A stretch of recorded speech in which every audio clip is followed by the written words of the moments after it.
힘든 한숨도 감사 찬송으로 바뀌는 기적 같은 날. 여러분, 복을 받았다는 것은 정말 놀라운 일이에요.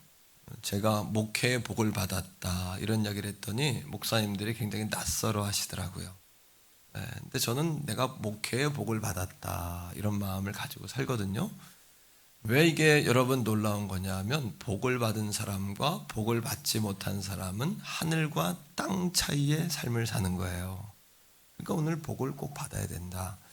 시편 1편에 보면 복 있는 사람은 이렇게 시작하는 말씀이 있는데, 복 있는 사람은 어떤 사람이냐? 시편 1편 3절에 보니까, 자, 말씀을 같이 한번 읽어보겠는데요.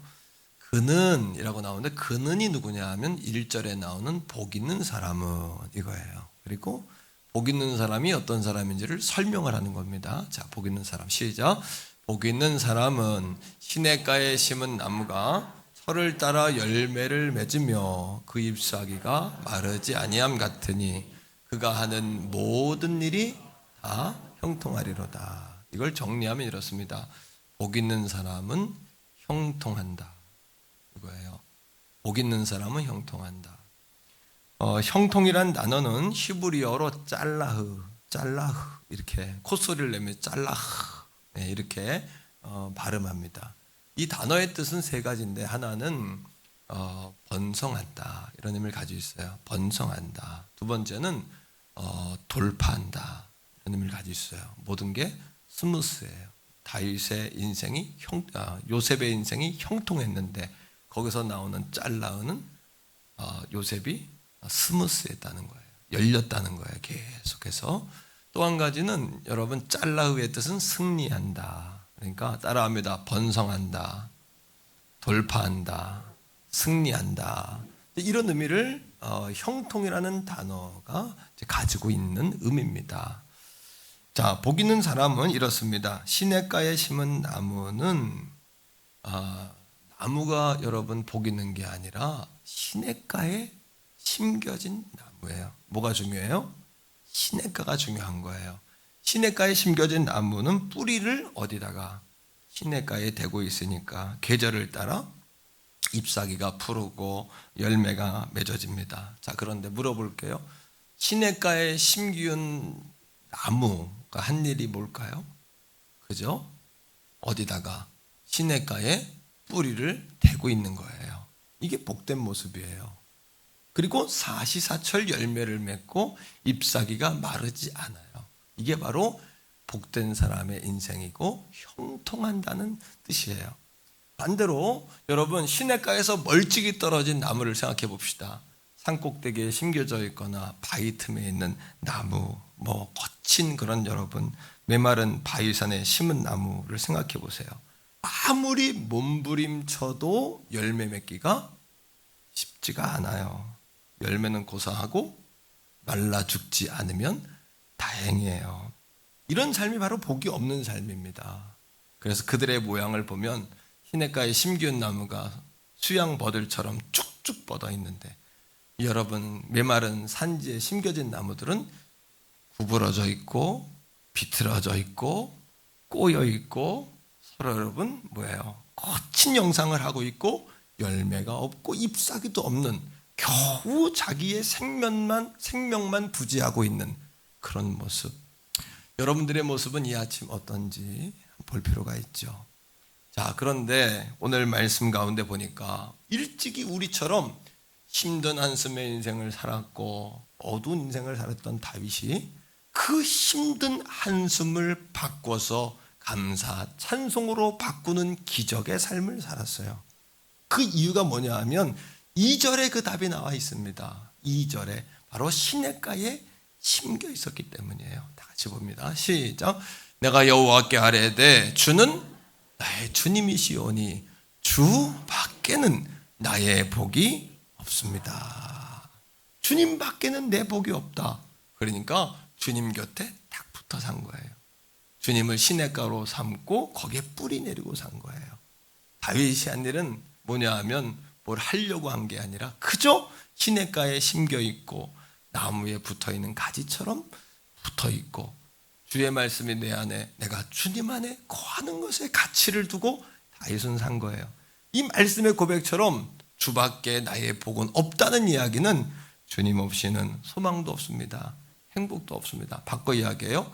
소망이 없다면 뭐가 없는 거예요? 주님이 없는 거예요. 행복이 없다면 뭐가 없는 거예요? 주님이 없는 거예요. 기쁨이 없다면 뭐가 없는 거예요? 주님이 없는 거예요. 은혜가 없다면 뭐가 없는 거예요? 주님이 없는 거예요. 믿음이 없다면 뭐가 없는 거예요? 주님이 없는 거예요. 그러하기에 우리에게 주님이 계신다는 사실은 참 위로가 돼요. 자, 한번 따라합니다. 주님이 계셔서 참 다행이다. 할렐루야. 그죠? 제가 말씀을 전하는데 막 떨리네요, 속에서. 내가 말씀을 수십 년 전했는데 왜 떨릴까요? 막 마음이 너무 행복한 거예요. 지금 제 마음이 그런 것 같아요. 성령께서 한 번 더 해요. 주님이 계셔서 참 다행이다. 오늘 16장 1절 위에 제목을 보면 다윗의 믹딤이라고 써 있습니다. 믹담이라고 써 있는데 이 믹담이라는 단어는 어떤 의미를 가지고 있냐 하면 비밀 이런 거예요. 다윗에겐 비밀이 있었어요. 어떤 비밀? 여러분 우리의 고통을 남들이 몰라요. 남편의 고통을 때로는 아내도 모르고 아내의 고통을 남편도 모르고 때로는 내 고통을 아무도 몰랐으면 좋겠어요. 그냥 혼자 한숨 짓고 주님 앞에 울고 이런 세월 보낼 때가 있어요. 그러니까 이 다윗의 16편은 다윗의 비밀의 시다. 이거는 좋은 비밀이 아니라 다윗에게 아픔이 있는 거예요. 자, 원수에게 또 한 가지 믹담이라는 이야기는 원수로부터 나를 구원해 주시기를 호소한다. 호소의 시예요. 호소의 시. 이런 의미를 가지고 있어요. 뭔가 다윗에겐 비밀이 있는데 하나님께 호소할 게 있는 거예요. 그런데 호소하고 났더니 어떤 역사가 벌어졌냐 하면 좋은 역사, 은혜의 역사가 벌어졌는데 그래서 믹담이라는 단어의 뜻은 황금이다. 이런 뜻이에요. 황금이다. 또 비밀이다. 호소한다. 자, 여러분 16장 1절을 보세요. 다윗의 형편이 어떤지 모르지만 다윗이 굉장히 급박한 상황이에요. 다 같이 읽습니다. 시작. 하나님이여 나를 지켜주세요. 내가 죽게. 다윗의 형편은 어떤 형편인지 잘 모르지만 피해야 되는 형편이에요. 주님이 보호해 주셔야 되는 형편이에요. 이런 겁니다. 주님이 다윗이 사랑했던 왕 사울 충성을 바치고 목숨을 바쳤던 그 왕으로부터 배반을 당했어요. 인생의 가장 큰 고통 가운데 하나는 배반이에요. 내가 믿었던 사람에게 배신당하는 거. 그리고 인생의 가장 고통 가운데 하나는 사람들이 내 주변에 사람이 없다는 거예요. 그렇게 고통을 다윗 사울왕으로부터 공격을 당하고 나니까 그동안 다윗을 따랐던 백성들이 다 등을 돌립니다. 그리고 다윗 주변에는 아무도 없는 거예요. 이런 거예요. 아무도 내 사정은 몰라요. 나를 도와줄 사람도 없어요. 내 힘이 될 사람도 없고 내 말에 귀를 기울여 주지도 않아요. 나를 곡해하고 나를 오해하고 이런 상황 가운데 죽음의 위협이 날마다 다윗을 괴롭혀요. 그러니까 다윗이 견디다 못해 뭐라고 이야기하냐 하면 하나님 나 좀 지켜줘요. 하나님께 피합니다. 이런 이야기입니다. 하나님께 피합니다. 아무도 없어요. 아무도 없어요. 오늘 이 아침에 힘든 한숨 무엇 때문에 아무도 나를 도와줄 사람이 없다. 내 옆에 아무도 없다 하는 분들 계십니까? 그러나 다윗은 믹담의 시를 오늘 고백하면서 아무도 보이지 않는 그때에 더 선명하고도 더 크게 보이는 그 한 분을 보게 된 거예요. 더 선명하고도 크게 보이는 한 분. 망망대해에 길을 잃었을 때 여러분 뭐를 봐야 합니까? 우리가 뭐를 봐야 돼요? 등대를 봐야 합니다. 여러분 배들이 등대를 보기 위하여 첫 번째 하는 조치가 있어요. 뭘까요? 그 배에 불을 꺼야 망망대해를 고요하게 비추는 등대가 보이는 거예요. 오히려 우리에게는 아무도 도와줄 사람이 없고 내 말을 들어줄 사람이 없는 것 같지만 오히려 하나님의 섭리는 그런 역사를 통하여 선을 이루신다라는, 아무도 보이지 아니할 때 우리 주님을 더 크게 보이게 하기 위한 하나님의 섭리가 있다는 사실을 깨닫게 되기를 주의 이름으로 축복합니다. 2절 말씀에 다윗이 뭐라고 고백합니까? 내가 하나님께 기도합니다. 주님은 나의 주님이시오니 주님밖에 내게는 복이 없습니다. 다시 말하면 주님 당신 외에는 아무도 내 마음을 모릅니다.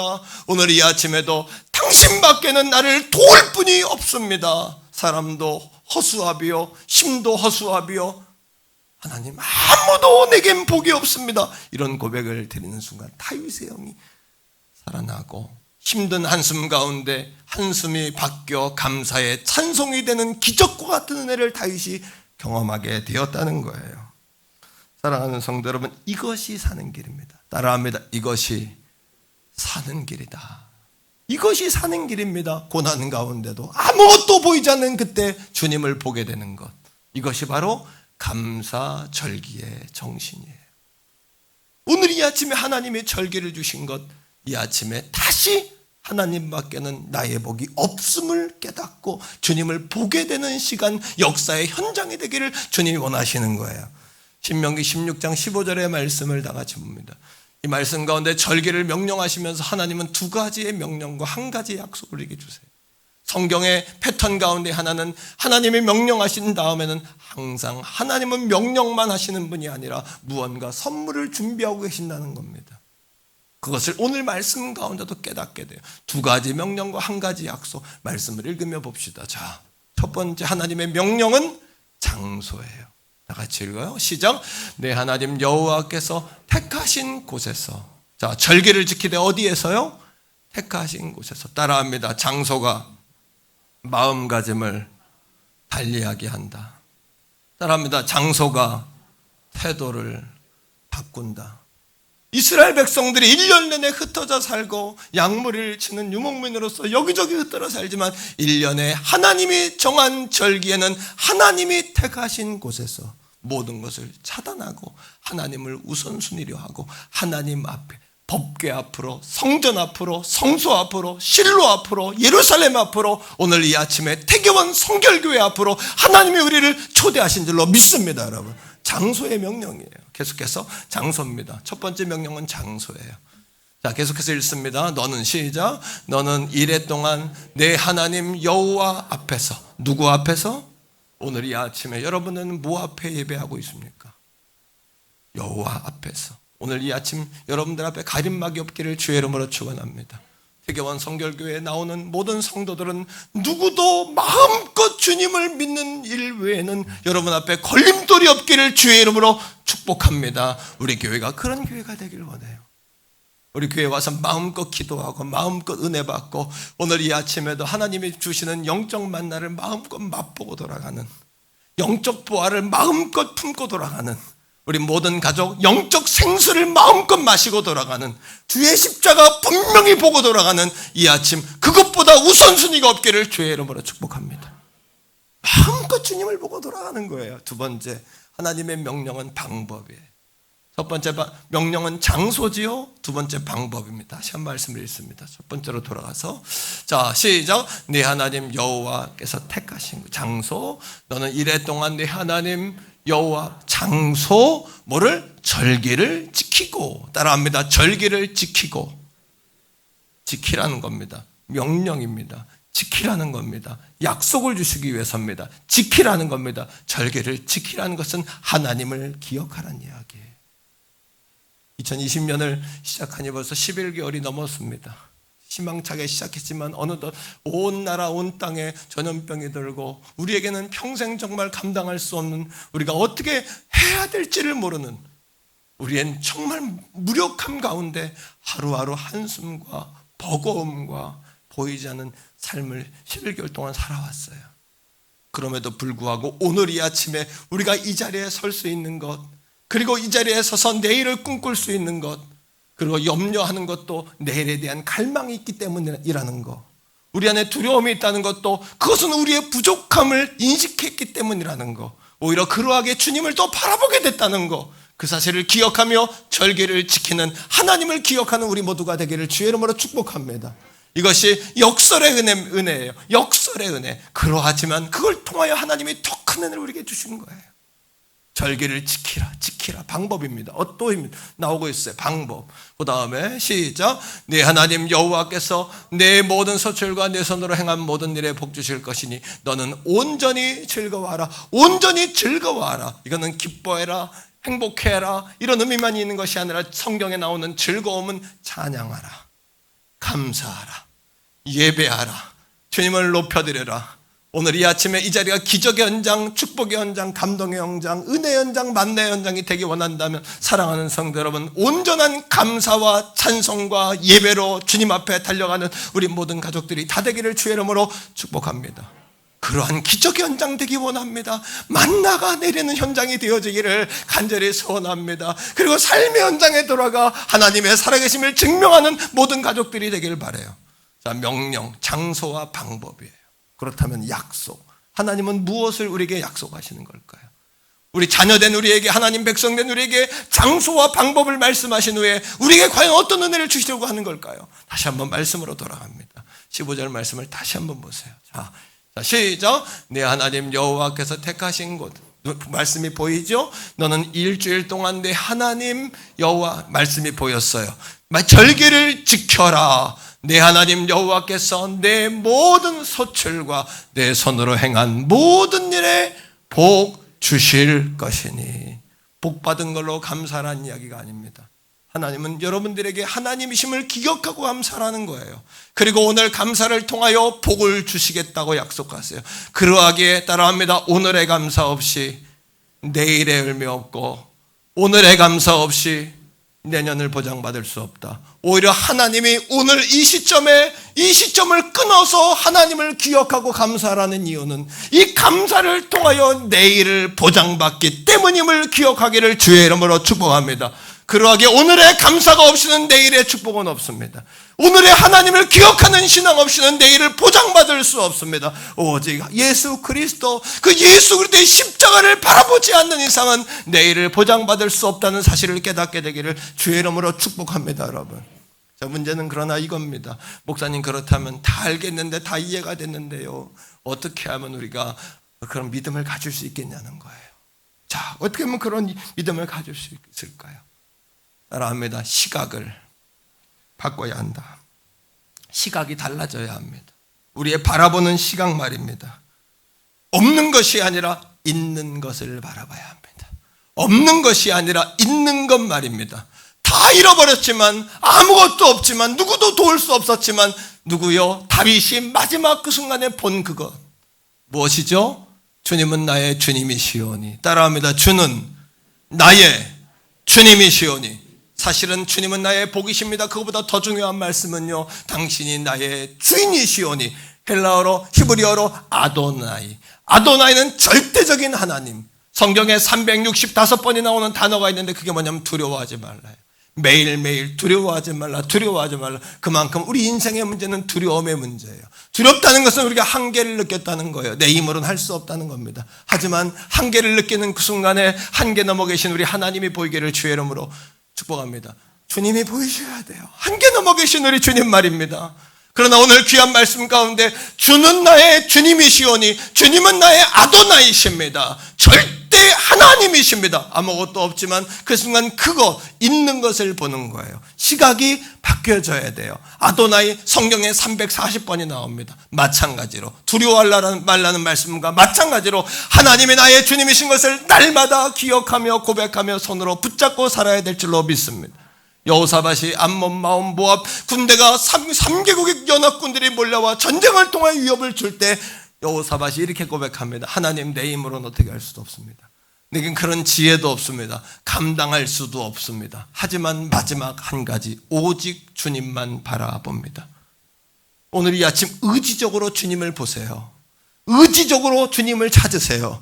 의지적으로 주의 이름을 부르세요. 그리고 시각을 바꾸세요.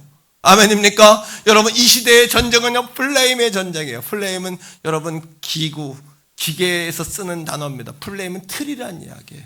틀 속에 우리를 가둡니다. 사단은요, 아주 고급스럽게 우리를 공격합니다. 어떻게 틀 속에 가두어서 모든 사람이 다 힘든데 나도 뭐 어쩔 수 있나?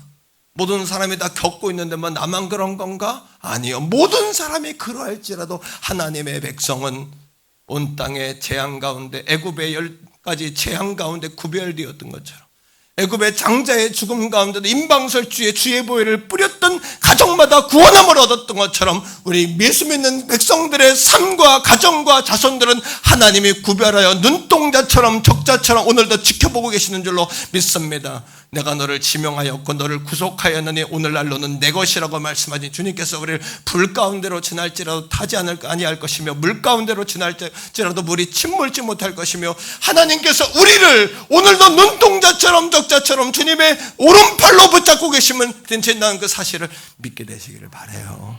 주님의 오른팔로 붙잡고 계신다는 사실이에요. 틀을 깨셔야 돼요. 안 되는 시대인데 없는 시대인데 나만 힘든가 다 힘들지 이런 틀을 말입니다. 따라합니다. 시각을 바꿔야 한다. 이 틀은 어떻게 깨지냐면요, 내가 망치로 깨는 게 아니에요. 시각을 바꾸는 거예요. 아무것도 없다가 아니라 아직까지 남은 것이 무엇인지를 보는 겁니다. 컵의 물이 다 비었다가 아니라 빈 공간만 보지 말고 남은 물을 보는 겁니다. 오늘도 내게는 무엇이 남았는가? 제 친구 목사님이 군목으로 있었는데 이 친구가 제대한 후에 제게 그런 이야기를 해요. 성탄절 즈음 되면 여러분 신병교육 때 그 어린 청년들이 이제 나이가 차가지고 군대 가지 않습니까? 얼굴이 새까맣고 머리 다 깎아놓으면 누가 뉘집 아들인지 아무는 보고 다 똑같아. 눈만 말똥말똥한 아이들, 머리 시커매가지고 애들 신병교육 때 그렇습니다. 그런 아이들이 있는데 이제 겨울에 성탄절 전야에 이제 그 교회 청년들이 위문을 가는 거예요. 예쁜 청년들이 오고 그러면 막 군인들이 막 은혜를 받습니다. 그냥 그 자체로 막 은혜를 받습니다. 그래서 막 그냥 예쁜 청년들이 오고 막 남학생 막 음식 주고 그러면 여러분 그게 막 복음이에요. 복음 그냥 그 자체가. 예. 근데 그 신병교육 때 앉아 있는 청년들이요 이런 이야기를 합니다. 요즘도 아이들이 휴가 나와서 그런다는 거예요. 군대 밥이 너무 맛이 없어 못 살겠다는 거예요. 내가 그랬어요. 야, 밥 먹으러 갔냐고. 그래, 밥 먹으러 갔냐. 훈련 받으라는 군대 너무 그리고 그런데 흙수저들만 군대 와 있다 그런다는 거예요. 아버지가 잘나고 부모가 잘났으면 빼줄 텐데 편한 데로 보낼 텐데 흙수저들만 와 있다. 그래서 군대를 여러분 면제되면 신의 아들이다 그러는데 신의 아들. 그럼 자기들은요 흙수저다 흙수저 이렇게 자기들을 자학한다는 거예요. 그리고 이렇게 우리가 고생한다. 군대는 빼는 게 답이다. 여러분 그렇게 답을 이야기한다는 거예요. 아이들이요. 그런데 그 공연이 마쳐지고 그 청년들 가운데 여러분 마지막 인사를 하기 위해 어떤 대표가 한 사람 나왔는데 나오면서 다리를 절고 몸이 비틀비틀하며 나오는 거예요. 뇌성마비인 청년이 남자 청년이 나와서 말을 하는 겁니다. 마이크를 잡고 말도 잘 못하는 그 청년이 뭐라 그러냐면 여러분 힘드시죠? 하지만 힘내세요. 저도 군대 가고 싶어요. 나도 군인인 여러분들이 너무 부러워요. 하지만 나는 몸이 아파서 군인이 될 수 없어요. 그 순간 그 공연장이 숙연해지고 누군가에게는 그토록 사모하는 일, 내가 불평하는 그 일도 누군가는 너무도 사모하는 일이구나 하는 것을 깨닫게 되었다는 거예요. 요즘 나라에 대한 불평들이 많습니다. 어떤 사람은 잘한다, 못한다, 다 그런 것도 아니에요. 어떤 정치 지도자들 때문에, 어떤 종교 지도자들 때문에, 어떤 경제 지도자들 때문에 백성들이 너무나 불안해하고 원망의 소리가 이 나라에 끊이질 않아요. 틀이에요. 플레임이에요. 그런 프레임에 가둬 놓고 이 대한민국 헬조선이다, 지옥과 같은 조선이다, 젊은이들 사이에 이 나라의 민족을 그렇게 평가하는 사람들이 많습니다. 그러나 저는 지난 3월 대구에 코로나가 창궐했을 때 5천 명씩 여러분 확진자가 나올 때 많은 사람들이 자기의 몸을 보존하기 위해서 두려움에 쌓여 사람들 옆에도 안 가고 심지어 여러분 공동체가 모여서 해야 될 일까지도 우리가 다 모든 것들이 질서가 깨진 그때에 75명의 영웅들을 기억하십니까? 75명의 영웅들. 그 자리에 아무도 가지 않는 그 자리에 간호사들이 자원해서 가고 의료진들이 여러분 자원해서 가고 자원봉사들이 가는 모습을 보면서 피가 솟습니다. 이 나라가 소망이 있다. 이 나라가 희망이 있다. 75명의 간호사관 장교들, 간호사관 학교를 갓 졸업한 그들의 첫 번 임무가 뭐였습니까? 아무도 가지 않는 그곳에 그 여자아이들 20대 중반의 꽃다운 청춘들이 여러분 그 첫 임무로 대구 코로나 현장에 가서 환자들을 진료하고 치료하는 그 일로 파견받았던 그 현장을 기억하십니까? 버스 안에서 부모와 작별하며 졸업식도 제대로 거치지 못하고 3월 초에 그 아이들이 손을 흔들고 여러분 전쟁터와 같은 대구로 떠날 때 밖에서 그 어머니 아버지들이 손을 흔들며 기꺼이 나라의 딸 나라의 아들에게 보냈던 그 부모들의 모습, 그리고 아직도 사명에 살고 사명에 죽는 젊은이들이 있는 이 나라의 민족, 이 나라의 민족이 소망이 있다, 희망이 있다.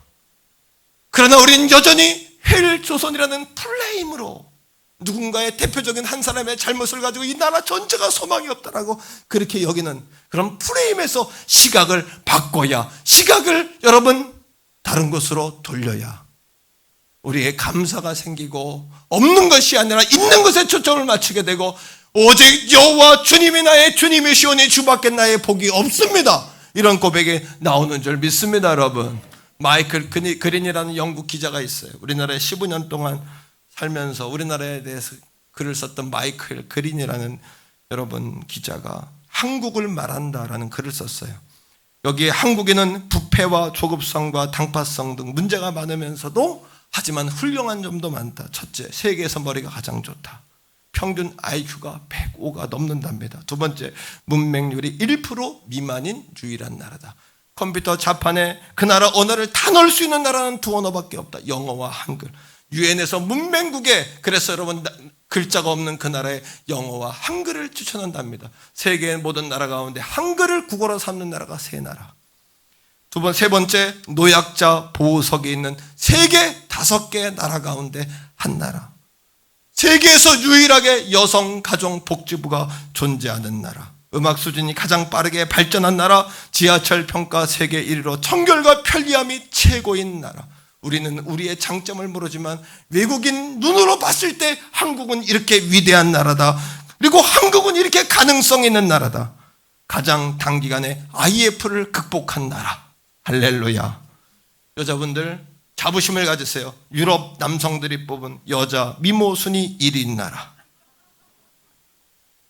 그리고 세계에서 가장 여러분 골프 상위 미국 LPGA 골프 100위권 가운데 30명을 가진 나라, 유일한 나라.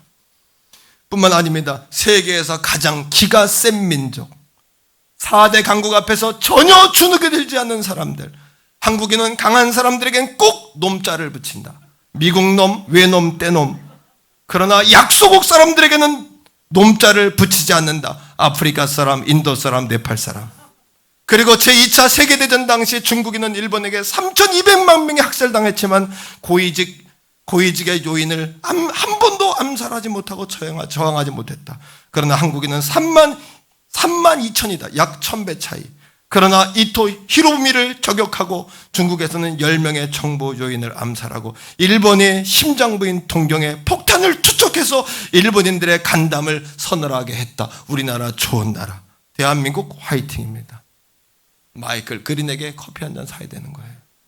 어떻습니까? 우리도 보지 못하는 우리의 장점을 외국인의 눈으로 이렇게 보고 있는데 아직도 이 대한민국이 헬조선, 지옥조선 그 플레임, 사단이 주는 플레임, 여러분 세상에 주는 플레임에 갇혀서 그리스도인들조차도 세상의 플레임으로 세상을 바라보는 이 안타까운 상황 가운데 하나님은 플레임 전쟁이 아닌 아브라함에게 10명의 의인만 있다면 이 도시를 멸망하지 않겠노라고 하나님은 우리에게 약속하셨단 말이에요. 여러분들에게 묻습니다. 10명의 의인이 있습니까? 오늘 이 아침 10명의 의인이 있는지 없는지를 생각하는 것이 아니라 여러분과 제가 10명의 의인이 되어야 될 줄로 믿습니다.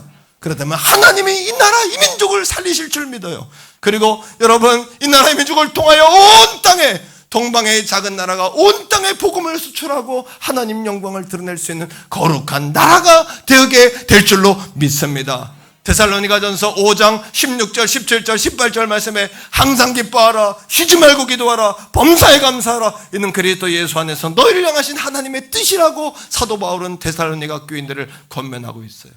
이 말씀을 읽을 때마다 의문을 갖습니다. 열심히 기도해라, 열심히 기뻐해라, 열심히 감사를 하지 않고 왜 항상 범사에, 그리고 바울은 그렇게 우리에게 여러분 항상 기뻐하라고, 쉬지 말고 기도하라고, 범사에 감사하라고 했을까?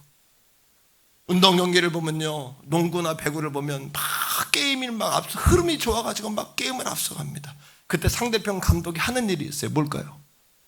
작전 타임을 겁니다. 그래서 뭐 하는 거예요? 게임의 흐름을 끊습니다. 다시 말하면 사랑하는 성도 여러분, 영적인 흐름을 놓치지 말라는 거예요. 우리가 한번 기도의 끈을 놓치면 다시 기도의 끈을 살리기가 얼마나 힘듭니까? 처음 사랑을 잃어버리면 다시 그 사랑에 불을 붙이기가 얼마나 힘듭니까? 그러니까 그 흐름을 놓치지 말고 항상 기도하세요. 쉬지 말고 기도하세요. 범사에 감사하세요. 흐름을 놓치지 마세요. 영적 전쟁에도 마찬가지입니다. 날마다 내가 시냇가에 옆에 숨겨있는 나무인지, 내가 가지에 붙어있는 내가 가지인지, 내가 주님의 양으로 존재하고 있는지, 오늘도 내 형편이 어떤지 저떤지가 아니라 내가 오늘 주님 옆에 심겨진 나무인지를 다시 한번 분별하고 생각해야 된다는 거예요. 아멘입니까? 이 사실을 확실히 믿은 다윗이었기 때문에 다윗은 여러분 8절 말씀 가운데 이렇게 우리에게 고백하고 있어요.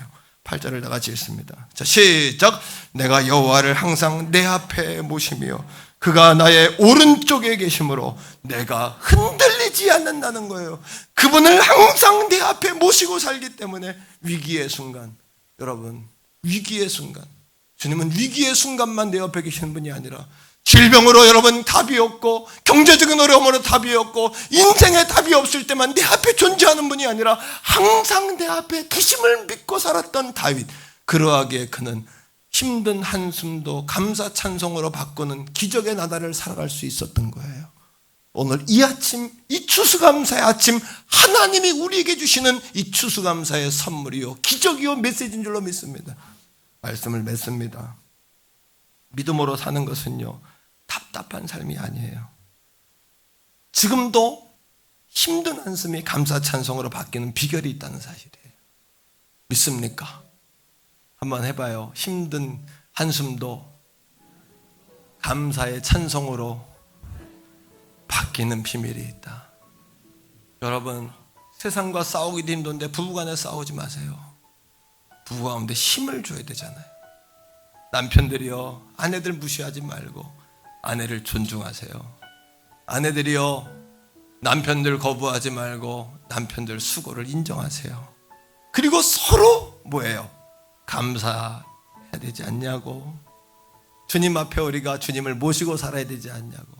어차피 주님밖에 우리 복이 없지 않냐고.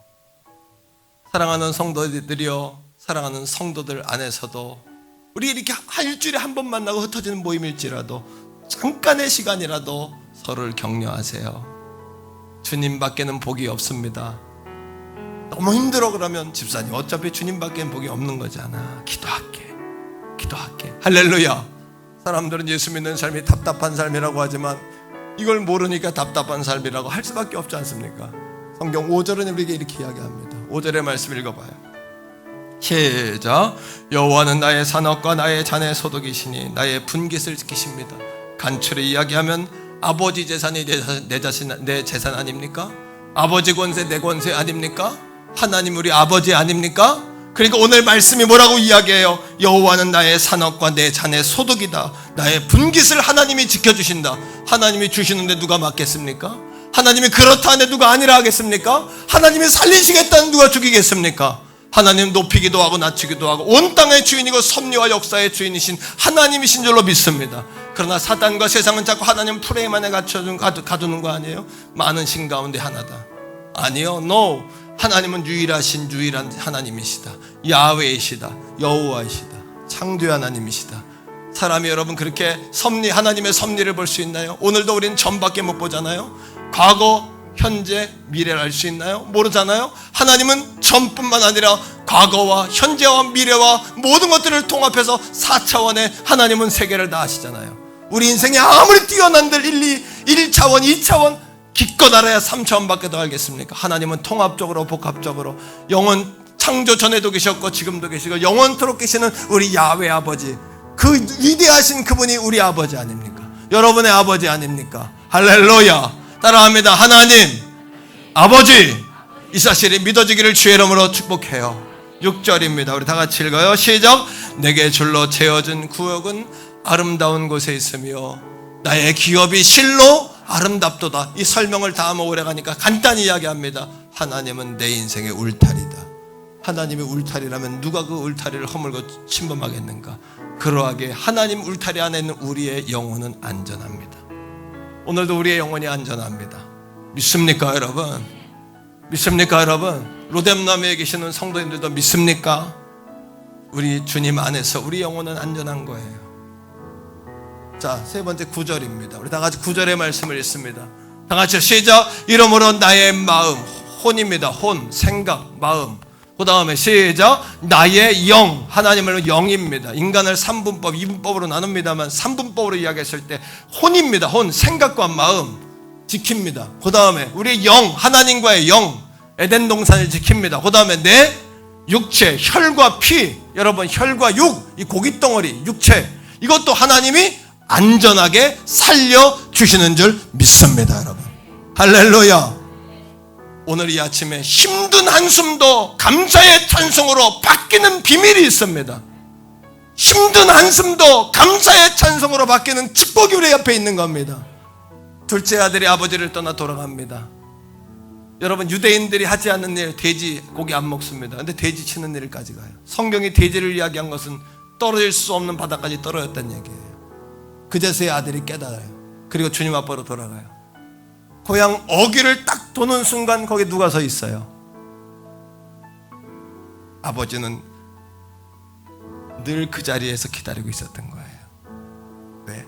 아들이 돌아오기를 원하는 거예요. 또 한 가지, 당시의 율법은 불효하고 떠난 아들은 장로들에게 잡히면 돌에 맞아 죽어요.